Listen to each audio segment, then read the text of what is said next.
एक सवाल जो अक्सर हम और आप जानना चाहते हैं वह है अच्छे लोगों के साथ ही बुरा क्यों होता है। वह जानना चाहता है स्वार्थी यानी कि स्वयं का अर्थ। जो इंसान स्वयं का अर्थ जानना चाहता है, जो खुद को समझना चाहता है, क्या वह इंसान आपकी नजर में गलत है। हम जब भी किसी को स्वार्थी कहते हैं तो इसका मतलब तो यही होता है कि वह आदमी स्वयं का अर्थ समझना चाहता है। तो फिर वो गलत कैसे हुआ। स्वार्थी शब्द दुनिया की नजर में, समाज की नजर में एक अलग ही नजरिए से समझा जाता है। अक्सर हम अपने आसपास ऐसे बहुत से लोगों को देखते हैं जो स्वभाव से बहुत अच्छे प्रतीत होते हैं, यानी कि वे सभी लोगों की मदद करते हैं, सबसे अच्छा व्यवहार रखते हैं। लेकिन इसके साथ हमने यह भी देखा होगा कि ऐसे लोग जो स्वभाव के अच्छे होते हैं, दूसरों की मदद करते हैं, वह दुखी भी ज्यादा रहते हैं। और जो लोग स्वार्थी होते हैं वो फलते फूलते चले जाते हैं। तो ऐसे में परमात्मा की सत्ता पर उंगली उठना तो तय है। लेकिन अगर यह सत्य है तो हमें कौन सा मार्ग अपनाना चाहिए। क्या हम भी दूसरों के जैसे बन जाएं? पता नहीं आप में से कितने लोग यह मानते हैं कि अच्छे लोग जीवन में बहुत दुखी रहते हैं, लेकिन इसके पीछे का सत्य क्या है। अगर हम इसके पीछे का सत्य नहीं जानेंगे, नहीं पहचानेंगे, तो कहीं ना कहीं हमारा अवचेतन मन भी बुराई की तरफ झुक जाएगा। इसीलिए अपने मन में ऐसे विचार पनपने से पहले इस बात की पूरी सच्चाई, पूरा निष्कर्ष निकाल ले, ताकि भविष्य में आपको अपने अच्छे होने पर पश्चाताप ना हो, दुख ना हो। आज की जो बौद्ध कहानी मैं आपको सुनाने वाला हूँ उसमें आपको 5 ऐसे तरीके पता चलेंगे जिसके माध्यम से अगर आप कर्म करते हैं तो आप अच्छे कर्म भी कर पाएंगे और दुखी भी नहीं होंगे। एक गांव में पंकज नाम का एक युवक रहता था। उसका भरा पूरा परिवार था। उसके 2 बच्चे थे, उसकी पत्नी थी, लेकिन उसके माता पिता इस दुनिया से चल बसे थे। इसीलिए पूरे परिवार की जिम्मेदारी उसी के कंधों पर थी। बच्चे अपनी पढ़ाई करते थे और उसकी पत्नी अपने घर गृहस्थी के कामों के साथ साथ गाय, भैंस, बकरी इत्यादि का दूध बेचकर अपना घर चलाती थी। और पंकज पहाड़ में पत्थर तोड़ने का काम करता था। बहुत ही मेहनत भरा काम था। पूरे दिन काम करता तो रात को थक कर घर पर वापस लौटता।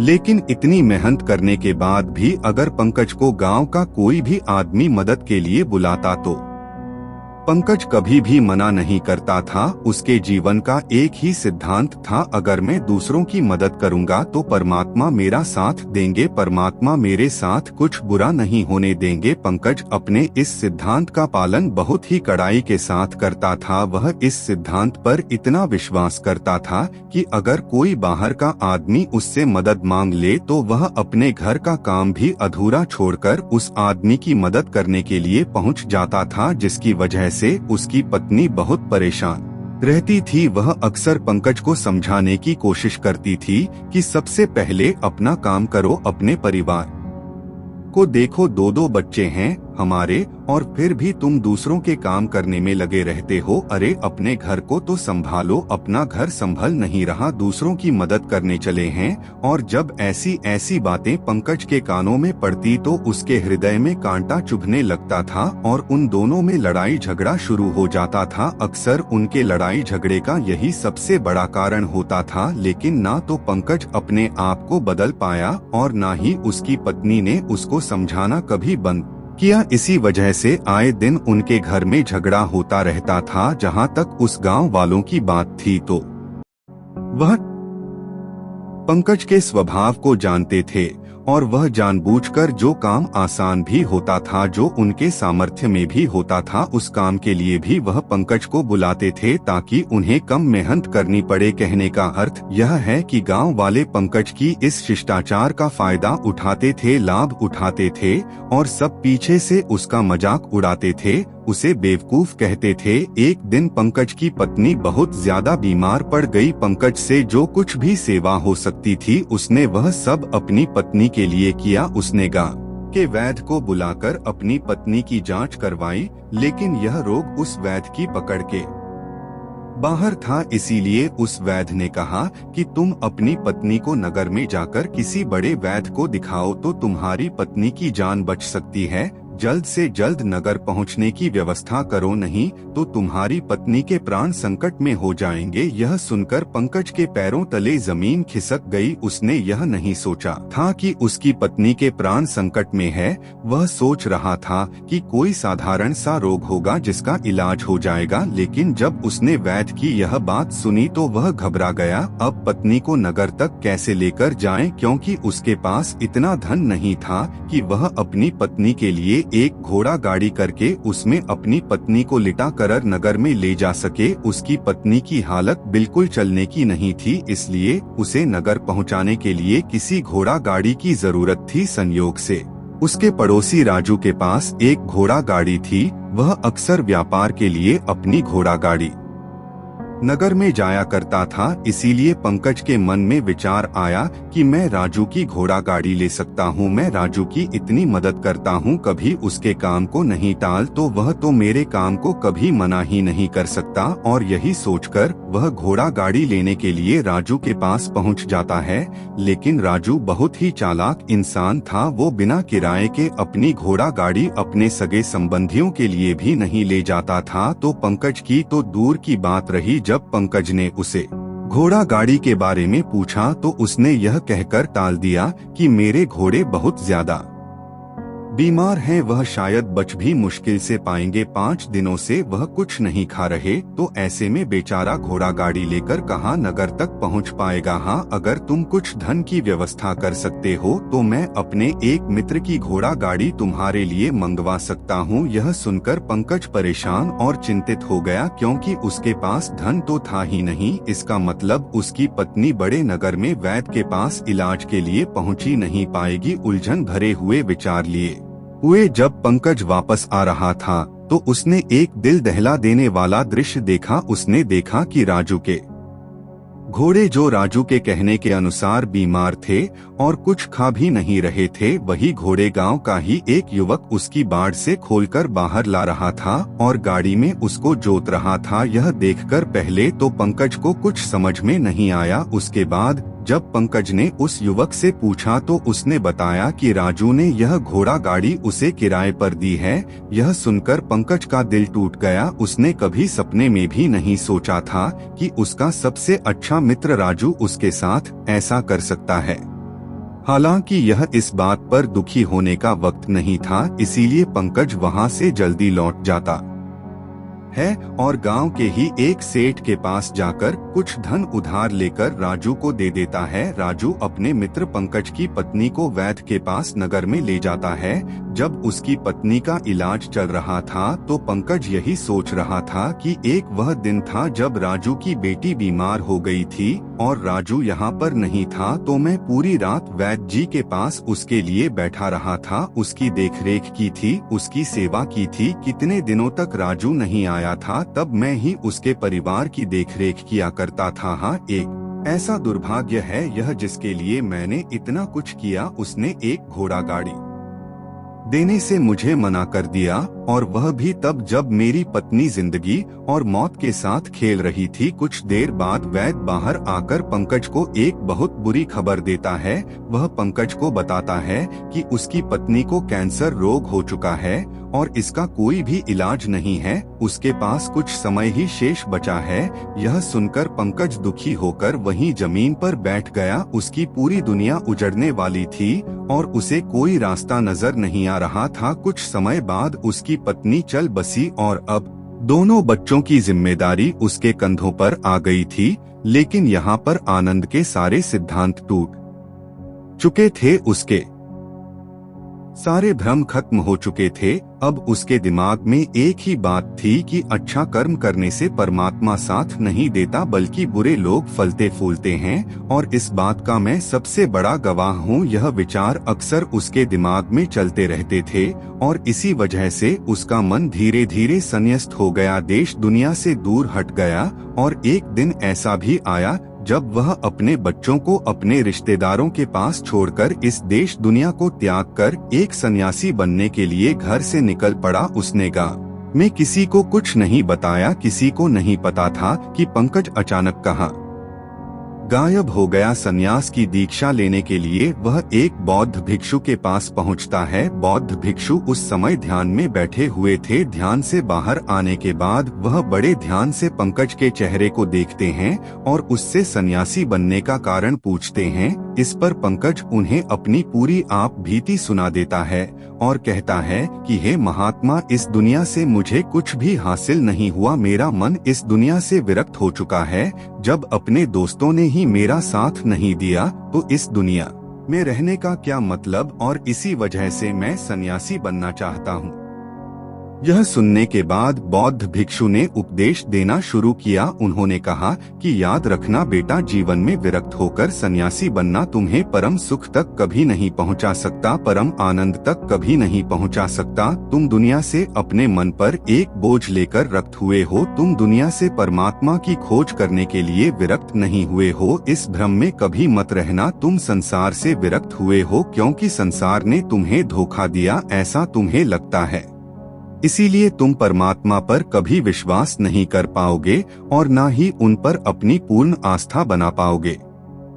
इसीलिए सन्यासी होने का भी तुम पूरा लाभ कभी नहीं उठा पाओगे। सन्यासी होने का लाभ तब मिलता है जब हमारी प्रभु में, परमेश्वर में, परमात्मा में पूर्ण आस्था बन जाती है। मैं तुमसे पूछता हूँ, क्या तुम्हारी आस्था परमात्मा में है? यह सुनकर पंकज कहता है कि हे महात्मा, मैं तो दुनिया देखकर आया हूँ कि जो बुरे कर्म करता है वह फलता फूलता है और जो अच्छा काम करता है उसे कुछ भी नहीं मिलता। परमात्मा उसे दुख ही दुख देता है। इसीलिए मैं परमात्मा पर अपनी पूर्ण आस्था कैसे बना सकता हूँ? यह सुनकर उस बौद्ध भिक्षु ने कहा कि यही तो मैं तुम्हें समझाना चाहता हूँ कि तुम पूरी ऊर्जा अपनी सन्यासी जीवन में लगाओ और उसके बाद भी तुम्हें फल प्राप्त ना हो तो तुम्हें कैसा लगेगा। इसीलिए किसी की भी मदद करने के ये मैं 5 सिद्धांत तुम्हें बताता हूँ। यह 5 सिद्धांत समझकर संसार में वापस लौट जाओ और संसार में एक ग्रस्त जीवन जियो। उसके बाद ही सन्यासी जीवन का उदय होता है। जब हम अपने ग्रस्त जीवन को पूर्ण रूप से समझ लेते हैं और अपनी जिम्मेदारियों का निर्वाह कर देते हैं। यह कहकर बौद्ध भिक्षु ने कहना शुरू किया कि जब भी तुम किसी की सहायता करते हो, कि किसी की मदद करते हो, तो उसमें सबसे पहली बात, सबसे पहला सिद्धांत जो ध्यान में रखने का होता है वह होता है कि किसी की मदद करते वक्त, किसी की सहायता करते वक्त कभी भी उससे उम्मीद मत रखना। यह मत सोचना कि आज मैंने इसकी सहायता कर दी, मदद कर दी, तो कल बदले में यह भी मेरी सहायता करेगा, मेरी मदद करेगा। अगर तुम ऐसा सोचोगे तो तुम्हें जीवन में दुखों का सामना करना ही पड़ेगा, क्योंकि एक नहीं तो दूसरा, या दूसरा नहीं तो तीसरा, कोई ना कोई तुम्हारी उम्मीद जरूर तोड़ेगा। और वास्तविकता में वह मदद या वह सहायता नहीं होती है, वह हमारे लालच का ही एक रूप होता है। हम उसकी सहायता या मदद निर्भर तरीके से नहीं कर रहे हैं। हमारे मन में लालच का भाव है, हमारे मन में बदले का भाव है। हम यह सोचकर मदद करते हैं कि इसकी मदद कर देता हूँ तो कल यह मेरी भी मदद करेगा, और यही लालच हमें अक्सर उन लोगों की मदद करने पर विवश करता है जो किसी न किसी रूप में धनवान होते हैं, क्योंकि हमें लगता है कि कल यह आदमी धन के द्वारा मेरी मदद कर सकता है। और इसीलिए जिस इंसान को वास्तविकता में मदद की आवश्यकता है, हो सकता है वह गरीब हो, लेकिन हमारा मन अपने लालच में वशीभूत होकर उसकी मदद कभी नहीं करेगा। इसीलिए किसी की मदद और किसी की सहायता करने के अपने विचार को विस्तार दो। केवल एक प्रकार के वर्ग के लिए अपनी सहायता या अपनी मदद पेश मत करना। मदद सबके लिए समान होनी चाहिए। जरा सोचो, एक तरफ तुम्हारा मित्र हो जिसके पास धन है, पदा है, और दूसरी तरह कोई गरीब औरत हो जो भूखी बैठी हुई है। तुम्हारा दोस्त तुमसे कहता है कि यार आज तो खाने के लिए अच्छे अच्छे पकवान मंगवा लो बाजार से, और दूसरी तरफ वो औरत तुमसे 2 सूखी रोटी मांग रही है, तो तुम किसकी मदद करोगे? कौन मदद का हकदार सबसे पहले है? सबसे पहले हमारा कर्तव्य बनता है कि उस औरत की भूख मिटाएं, लेकिन अक्सर इंसान ऐसा नहीं सोचता। वो अपने दोस्त को तो खिला देगा, उसको तो बाजार से बहुत महंगी वस्तु मंगा कर दे देगा, लेकिन किसी गरीब को उसकी भूख मिटाने के लिए पैसा या धन नहीं देगा। दूसरी बात जो ख्याल में रखने की है वह यह कि सहायता करते वक्त हमारा लालच कभी भी उसके साथ नहीं जुड़ना चाहिए। अक्सर हम जब किसी की मदद करते हैं तो हमारा लालच और हमारा स्वार्थी भाव उसके साथ जुड़ा होता है और हम अपनी भविष्य की योजना तैयार करके उस आदमी की मदद करते हैं। हम यह सोचते हैं कि अगर मैं इसका यह काम करूंगा तो भविष्य में यह आदमी मेरा वह काम पूरा कर देगा, और वह सहायता वह मदद बिल्कुल भी परमात्मा के द्वार को नहीं खटखटा, क्योंकि वह लालच है। जाहिर है आप अपने आप को धोखा देने के लिए अपने लालच को एक सहायता, एक मदद का रूप दे रहे हैं। तीसरी बात जो ख्याल रखने की है वह यह कि अपने सामर्थ्य के हिसाब से दूसरे की मदद करो। कभी भी एक ग्रस्त आदमी को किसी की इतनी सहायता नहीं करनी चाहिए जिससे कि उसका परिवार और उसके बच्चे कष्ट में जीवन बिताएं। सबसे पहला फर्ज हमारा होता है अपने परिवार को सुखी रखना, उनकी जरूरतें पूरी करना, और उसके बाद दूसरों की मदद करना आता है। लेकिन कुछ लोग दूसरों की मदद पहले करते हैं और अपने परिवार को तवज्जो कम देते हैं, जिससे कि परिवार में लड़ाई झगड़े आए दिन पनपते रहते हैं और यह सब हम समाज में देखते रहते हैं। अपने आसपास अगली यानी चौथी बात जो ख्याल में रखने की होती है वह यह कि अपना कर्म, अपनी जिम्मेदारियां पहले निभानी होती है। हम अपना कर्म, अपना काम छोड़कर पहले दूसरों की मदद करने के लिए चले जाएं, और जब दूसरा बदले में हमारी मदद नहीं करता तो हमारा दिल दुखी हो जाता है। हम सोचते हैं कि मैंने तो अपना काम छोड़कर उस आदमी की मदद की थी और वह आदमी मेरी मदद ही नहीं कर रहा है। इसीलिए अपना कर्म सर्वोपरि, अपना कर्म सबसे ऊपर, क्योंकि वही काम करने के लिए इस दुनिया में हमारा जन्म हुआ है। और सबसे आखिर में जो बात समझने की है वह यह कि परमात्मा की मर्जी से ही सब कुछ होता है। हमारा कर्तव्य है अपने कर्म को करते जाना, करनी धरनी तो ऊपर वाले के हाथ में है। इसीलिए जो कुछ भी होता है सब ऊपर वाले पर छोड़ दो। अगर तुम्हें कोई धोखा भी देता है तो यह समझ के चलो कि वह सब ऊपर वाले की करनी होती है। आप यह मान के चलो कि मैं करता नहीं हूँ, मैं तो एक माध्यम हूँ, करवाने वाला तो वो है, उसके सामने किसकी मर्जी चली। जब यह आस्था, यह विश्वास हमारे मन में पनपने लगता है तो हमारी सारी शिकायतें दूर हो जाती है, क्योंकि इस दुनिया में जो भी होता है अच्छे के लिए होता है। जो भी हो रहा है अच्छे के लिए हो रहा है और जो भी होगा अच्छा ही होगा। चाहे हमारी बुद्धि आज वर्तमान में इस सिद्धांत को ना समझ पाए, लेकिन जीवन में कभी ना कभी किसी ना किसी मोड़ पर आपको जरूर यह एहसास होगा कि जो हुआ था वह अच्छे के लिए ही हुआ था। इसीलिए सारी शिकायतें दूर कर दो और बस अपना कर्म करते जाओ। अपने ग्रस्त जीवन को पूर्ण रूप से जी लो और उसके बाद ही सन्यासी जीवन की नींव होती है। इसके बाद बौद्ध भिक्षु ने आनंद को कहा कि वापस अपने गांव लौट जाओ, अपनी बेटियों को वापस लेकर आओ, उन्हें पालो पोसो, अपने बच्चों को वापस लेकर आओ, दूसरी शादी कर लो, लेकिन बच्चों का पालन पोषण अच्छे तरीके से करो। यह सुनकर आनंद अपने बच्चों के साथ अपने गांव में वापस लौट आता है। गांव में किसी को खबर नहीं थी कि पंकज कहां पर गया हुआ था और वह क्या ज्ञान लेकर वापस लौटा है। लेकिन अगले दिन सुबह सुबह गांव वालों ने पंकज के चेहरे पर एक अलग ही चमक, एक अलग ही आभा पाई। दोस्तों, अगर आपको इस कहानी से कुछ सीखने को मिला हो तो हमें मोटिवेट करने के लिए वीडियो को लाइक और शेयर जरूर करें। नमो बुद्धा।